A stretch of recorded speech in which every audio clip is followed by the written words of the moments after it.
मैं हूं शिवानी और आप देख रहे हैं बीजापुर एक्सप्रेस। चलते हैं खबरों की ओर। ಬಸವ ಪರಂಪರೆಯ ಮಠಾಧೀಶರಿಗೆ ಅವಹೇಳನಕಾರಿ ಹಾಗೂ ಅವಾಚ್ಯ ಶಬ್ದಗಳನ್ನು ಮಾತನಾಡಿದ ಅದೃಶ್ಯ ಕಾಡು ಸಿದ್ದೇಶ್ವರ ಸ್ವಾಮೀಜಿಗೆ ಬೇಕು ಬೇಕೇ ಬೇಕು. ಕಾಡು ಸಿದ್ದೇಶ್ವರ ಸ್ವಾಮೀಜಿಯನ್ನು ಸೆಪ್ಟೆಂಬರ್ 1ರಂದು ಬಸವನ ಬಾಗೇವಾಡಿಯಿಂದ ಪ್ರಾರಂಭಗೊಂಡಂತಹ ಬಸವ ಸಂಸ್ಕೃತಿ ಅಭಿಯಾನ ಇಡೀ ರಾಜ್ಯಾದ್ಯಂತ 1 ತಿಂಗಳ ಮಟ್ಟಿಗೆ ಪ್ರತಿಯೊಂದು ಜಿಲ್ಲೆಯಲ್ಲಿ ತಿರುಗಾಟ ಮಾಡಿ ಅಕ್ಟೋಬರ್ 5ರಂದು ಬೆಂಗಳೂರಿನಲ್ಲಿ ಸಮಾರೋಪವಾಯಿತು. ಈ ಒಂದು ಬಸವ ಸಂಸ್ಕೃತಿ ಅಭಿಯಾನದ ಕುರಿತು ಇತ್ತೀಚೆಗೆ ಕನ್ನೇರಿ ಮಠದ ಅದೃಶ್ಯ ಕಾಡ ಸಿದ್ದೇಶ್ವರ ಅಂತಕ್ಕಂಥ ಒಬ್ಬ ಅಯೋಗ್ಯ ಲಪ್ಪಂಗ ಸ್ವಾಮಿ ಈ ಒಂದು ಬಸವ ಸಂಸ್ಕೃತಿ ಅಭಿಯಾನದ ಕುರಿತು ಮತ್ತು ನಾಡಿನ ಬಸವ ಪರಂಪರೆಗೆ ಸಂಬಂಧಪಟ್ಟಿರ್ತಕ್ಕಂಥ ಮಠಾಧೀಶರ ಬಗ್ಗೆ ಬಹಳ ತುಚ್ಛವಾಗಿ ಅಸಂವಿಧಾನಾತ್ಮಕ ಪದವನ್ನು ಬಳಸಿ ಏನು ಸಂಸ್ಕೃತಿ ಅಭಿಯಾನದಲ್ಲಿ ಹೋಗ್ತಕ್ಕಂಥ ಮಠಾಧೀಶರು ಇವರು ನಾಟಕ ಕಂಪನಿ ಮಾನ್ಯ ಸಿದ್ದರಾಮಯ್ಯನವರ ಕೃಪಾಪೋಷಿತ ಕಂಪನಿ ಎತ್ತಿಕೊಂಡು ಹೇಳಿ ಮತ್ತು ಅವರಿಗೆ ಮೆಟ್ಟಿಲು ಹೊಡಿಬೇಕು ಚಪ್ಪಲಿ ಎತ್ತಿಕೊಂಡು ಹೇಳಿ ಅವಾಚ್ಯ ಶಬ್ದಗಳನ್ನ ಮಾತನಾಡುವ ಮೂಲಕ ನಾನೊಬ್ಬ ಅಯೋಗ್ಯ ಸ್ವಾಮಿ ಎತ್ತಿಕೊಂಡು ಅಂತಕ್ಕಂಥದ್ದು ಇವತ್ತು ಸಾಬೀತುಪಡಿಸ್ಯಾರ. ಇವರು ಇಂಥ ಶಬ್ದ ಇವರ ಬಾಯಿಯಲ್ಲಿ ಬರಬೇಕಂತಂದ್ರೆ ಇವರು ನಿಜವಾಗಿ ಸ್ವಾಮಿನೇ ಅಲ್ಲ, ಇವರು ಮೂಲ ಸ್ವಾಮಿನೇ ಅಲ್ಲ. ಇಂಥ ಒಬ್ಬ ಅಯೋಗ್ಯ ಸ್ವಾಮಿನ ಗೊತ್ತಾಗಲಾರದೆ ಪೂಜ್ಯ ಲಿಂಗೈಕ್ಯ ಸಿದ್ದೇಶ್ವರ ಸ್ವಾಮೀಜಿ ಅವರು ಮಾಡಿಬಿಟ್ಟಿದಾರ. ಅವ್ರಿಗೆ ಗೊತ್ತಿಲ್ಲ ಪಾಪ ಅವರು, ಯಾಕಂದ್ರೆ ಅವರು ಮುಗ್ಧರು, ಬಹಳ ಒಳ್ಳೆಯ ಒಂದು ಶರಣ ಸಿದ್ಧಾಂತದಲ್ಲಿ ಬಂದಂತವರು. ಅವ್ರಿಗೆ ಇವತ್ತು ಇವರು ಅಸಹ್ಯ ಮಾಡಿದ್ದಾರೆ. ಇವತ್ತು ಅವರ ಆತ್ಮಕ್ಕೂ ಸಹಿತ ಇವತ್ತು ಅವರು ಪೆಟ್ಟಾಗುವಂತ ಕೆಲಸ ಅದೃಶ್ಯ ಕಾಡ ಸಿದ್ದೇಶ್ವರ ಸ್ವಾಮಿ ಮಾಡ್ಯಾರ. ಈ ಕೂಡಲೇ ತಾ ಏನು ಮಾತನಾಡಿದ್ರ ಅವಾಚ್ಯ ಶಬ್ದ ಇದನ್ನ ಇಡೀ ಬಸವನಾಡಿನ ಭಕ್ತರಿಗೆ ಬಸವ ಪರಂಪರೆಯ ಮಠಾಧೀಶರಿಗೆ ಕ್ಷಮೆ ಕೇಳಬೇಕು. ಇಲ್ಲ ಇದು ನಾ ಮಾತನಾಡಿದ್ದು ನನ್ನ ತಪ್ಪದ, ಇದು ಏನೋ ಒಂದು ಅಚಾತುರ್ಯದಿಂದ ಆಗ್ಯದ, ನಾನು ಕ್ಷಮಾ ಮಾಡ್ತೀನಿ ತಿಳ್ಕೊಂಡು ಅವರು ಬೇಡ್ಕೋಬೇಕು. ಒಂದ್ ವೇಳೆ ಇವರು ಕ್ಷಮಾಪಣೆ ಮಾಡದೇ ಇದ್ರೆ ನಾಳೆ ಬಸವನ ಬಾಗೇವಾಡಿಗೆ ಅವರು ಬರ್ತಾ ಇದ್ದಾರೆ ಅಂತಕ್ಕಂಥದ್ದು ಮಾಹಿತಿ ಅದ. ಅಷ್ಟೊಳಗಾಗಿ ಕ್ಷಮೆ ಕೇಳಬೇಕು. ಕೇಳದೇ ಇದ್ರೆ ಅವ್ರನ್ನಲ್ಲಿ ಬರುವ ಸಂದರ್ಭದಲ್ಲಿ ಗೇರ ಹಾಕಿ ಅವರ ಬಸವನ ಬಾಗೇವಾಡಿ ನಗರದಲ್ಲಿ ಅವರಿಗೆ ಪ್ರವೇಶ ಕೊಡೋದಿಲ್ಲ. ಈಗಾಗಲೇ ಸರ್ಕಾರಕ್ಕೂ ಕೂಡ ನಾವು ಮನವಿ ಕೊಟ್ಟಿದ್ದಾಗಿದೆ. ಕೂಡಲೇ ಸರ್ಕಾರ ಇದರ ಬಗ್ಗೆ ಗಂಭೀರವಾಗಿ ಪರಿಗಣಿಸಿ ಇವ್ರ ಮೇಲೆ ಕ್ರಿಮಿನಲ್ ಪ್ರಕರಣ ದಾಖಲ ಮಾಡಿ ಇವರನ್ನ ದೇಶದಿಂದ ಗಡೀಪಾರ ಮಾಡುವಂತ ಕೆಲಸ ಮಾಡಬೇಕು. ಮಾಡದೇ ಇದ್ರೆ ಇಡೀ ನಮ್ಮ ನಾಡಿನ ಎಲ್ಲ ಮಠಾಧೀಶರು ಬಸವ ಭಕ್ತರು ಕೂಡಿಕೊಂಡು ಉಗ್ರವಾದಂತಹ ಚಳುವಳಿಯನ್ನು ನಾವು ಮಾಡಬೇಕಂತ ತಿಳ್ಕೊಂಡು ಎಚ್ಚರಿಕೆಯನ್ನು ಕೊಡ್ತಾ ಇದ್ದೇವೆ. ಅರವಿಂದ್ ಕುಲಕರ್ಣಿ, ರೈತ ಮುಖಂಡರು. ಅವ್ರನ್ನ ನಾಳೆ 15, 16ಕ್ಕೆ ಬಾಗೇವಾಡಿಗೆ ಬರೋದಕ್ಕೆ ನಿರ್ಬಂಧ ಇರಬೇಕು. ಇಲ್ಲ ಅಂದ್ರೆ ದೊಡ್ಡ ಗಲಾಟೆ ಆಗ್ತೈತಿ. ಅದನ್ನ ಮುಂದೆ ನಡೀತಕ್ಕಂಥ ಅಹಿತಕರ ಘಟನೆಗಳನ್ನು ತಪ್ಪಿಸಬೇಕಾಗಿದ್ರೆ ಮಾನ್ಯ ಜಿಲ್ಲಾ ದಂಡಾಧಿಕಾರಿಗಳು, ಮಾನ್ಯ ಪೊಲೀಸ್ ವರಿಷ್ಠಾಧಿಕಾರಿಗಳು ಕ್ರಮ ತಗೊಳ್ಬೇಕು ಅಂತ ಈ ಮೂಲಕ ವಿನಂತಿಸಿದ್ದಾರೆ. ಬಸನಗೌಡ ಹರ್ನಾಳ್, ಜಾಗತಿಕ ಲಿಂಗಾಯತ ಮಹಾಸಭಾ ಅಧ್ಯಕ್ಷರು.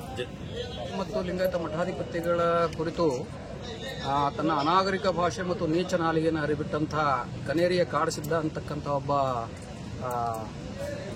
ಆತನ ಜಿಲ್ಲಾ ಪ್ರವೇಶವನ್ನು ನಿಷೇಧ ಮಾಡಬೇಕಂತ ನಾವು ಜಿಲ್ಲಾಧಿಕಾರಿಗಳಿಗೆ ಮತ್ತು ಜಿಲ್ಲಾ ಪೊಲೀಸ್ ವರಿಷ್ಠಾಧಿಕಾರಿಗಳಿಗೆ ಮನವಿಯನ್ನು ಕೊಟ್ಟಿದ್ದೀವಿ. ಬಹುಶಃ ಆತನಿಗೆ ಇನ್ನೂ ಬಸವ ಭಕ್ತರ ಶಕ್ತಿ ಗೊತ್ತಾಗಿಲ್ಲ. ಮುಂದೆ ಆಗುವ ಅನಾಹುತಕ್ಕೆ ಅವನು ಕಾರಣ ಆಗ್ತಾನೆ. ಅವನ ನಿರಂತರವಾದಂತಹ ನೀಚ ಸಂಸ್ಕೃತಿ ಆಗಾಗ ಪ್ರದರ್ಶನ ಮಾಡ್ತಾನೆ ಇರ್ತಾನೆ. ಅದಕ್ಕಾಗಿ ನಾವು ಎಲ್ಲರೂ ಸಾಂಘಿಕವಾಗಿ ಆತನ ವಿರುದ್ಧ ದೊಡ್ಡ ಚಳುವಳಿಯನ್ನು ಕಟ್ಟಿಕೊಂಡಿದ್ದೇವೆ. ಅಷ್ಟನ್ನ ಮಾತ್ರ ನಾನು ಜಯೇಶ್ ಪಾಟೀಲ್, ಶರಣ ತತ್ವ. ಕನ್ನೇರಿ ಮಠದ ಸ್ವಾಮೀಜಿ ಅಂತ ಹೇಳ್ಕೊಳ್ಳುವಂಥ ಒಬ್ಬ ವ್ಯಕ್ತಿ, ಅವನು ಹಲವಾರು ಕ್ರಿಮಿನಲ್ ಹಿನ್ನೆಲೆ ಇಟ್ಕೊಂಡಂಥ ಒಬ್ಬ ಸ್ವಾಮಿ. ಏನಪ್ಪ ಅಂತಂದರೆ ಅವನ ಕ್ರಿಮಿನಲ್ ವಿಚಾರಗಳು ನಮ್ಮ ಸಿದ್ದೇಶ್ವರ ಸ್ವಾಮಿಗಳಿಗೆ ಗೊತ್ತಾಗಲಾರ್ದಾನೆ ಅವರನ್ನೇನಪ್ಪ ತಮ್ಮ ಆಶ್ರಮದಲ್ಲಿ ಇಟ್ಟು ಅವ್ರಿಗೆ ಒಂದು ಸಂಸ್ಕಾರವನ್ನು ಕೊಟ್ಟು ಅವ್ರನ್ನ ಕನ್ನೇರಿ ಮಠದ ಏನಪ್ಪ ಅಂದ್ರೆ ಒಂದು ಪೀಠಕ್ಕೆ ಒಯ್ದ ಮೇಲೆ ಏನಪ್ಪ ಅಂದರೆ ತನ್ನ ಗುಂಡಾ ಪ್ರವೃತ್ತಿನ ಮತ್ತೆ ಮುಂದುವರಿಸೋದು ಅಲ್ಲದೇನೇನಪ್ಪ ಅಂತಂದರೆ ಅವತ್ತ ತನ್ನ ನೀಚ ಬುದ್ಧಿನೇನಪ್ಪ ಅಂದರೆ ಬೇರೆ ಬೇರೆ ಧರ್ಮದ ಮೇಲೆ ಬೇರೆ ಬೇರೆ ಜನರ ಮೇಲೆ ಮಾತಾಡ್ಕೊಂಡು ಹೋಗುವಂಥದ್ದು ಏನಪ್ಪ ಅಂತಂದರೆ ನಿರಂತರ ಪ್ರಾರಂಭ ಮಾಡಿದ್ದಾನೆ. ಈ ಹಿಂದೆ ವಕ್ಫ್ ಬೋರ್ಡಿನ ಹೋರಾಟದಲ್ಲಿ ಭಾಗವಹಿಸಿ ಇಸ್ಲಾಂ ಧರ್ಮನ ಮತ್ತು ಅಲ್ಲಿ ಆ ಜನಾಂಗನ ಇಡೀ ಆ ಧರ್ಮವನ್ನು ಕೀಳಾಗಿ ಮಾತಾಡಿದ. ಅದಷ್ಟೇ ಅಲ್ಲೇನಪ್ಪ ಅಂದರೆ ಈ ನಾಡಿನ ಪ್ರಗತಿಪರ ಬುದ್ಧಿಜೀವಿಗಳನ್ನ ಸಾಹಿತಿಗಳನ್ನು ಕೂಡ ಏನಪ್ಪ ಅಂತಂದರೆ ಅವಾಗೂ ಕೂಡ ಮೆಟ್ಟ ನೋಡಿಬೇಕು ಅಂತ ಹೇಳಿದಾಗ ಕೂಡ ನಾವು ಸಿದ್ದೇಶ್ವರ ಸ್ವಾಮಿಯ ಒಂದು ಮುಖ ನೋಡಿಕೊಂಡು ಆ ಕಳ್ಳ ಸ್ವಾಮಿನೇನಪ್ಪ ಅಂದ್ರೆ ನಾವು ಬಿಟ್ಟಿದ್ವಿ.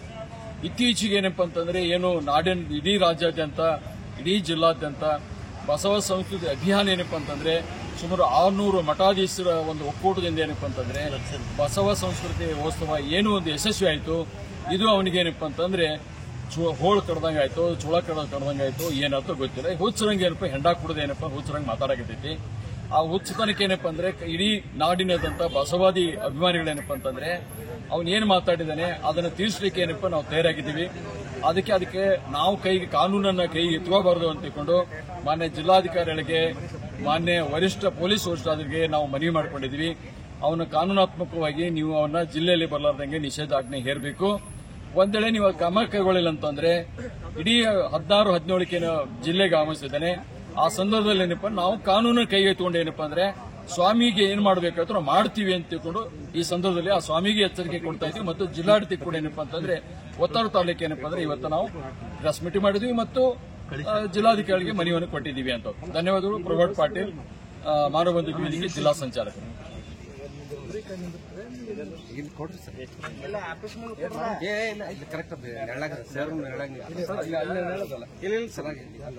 ಜಾಗತಿಕ ಲಿಂಗಾಯತ ಮಹಾಸಭಾದ ವತಿಯಿಂದ ಸೆಪ್ಟೆಂಬರ್ 1ರಿಂದ ಬಾಗೇವಾಡಿಯಾಗ ಚಾಲನೆ ಕೊಟ್ಟರು ಬಸವ ಸೂತಿಗೆ ಅಭಿಯಾನ.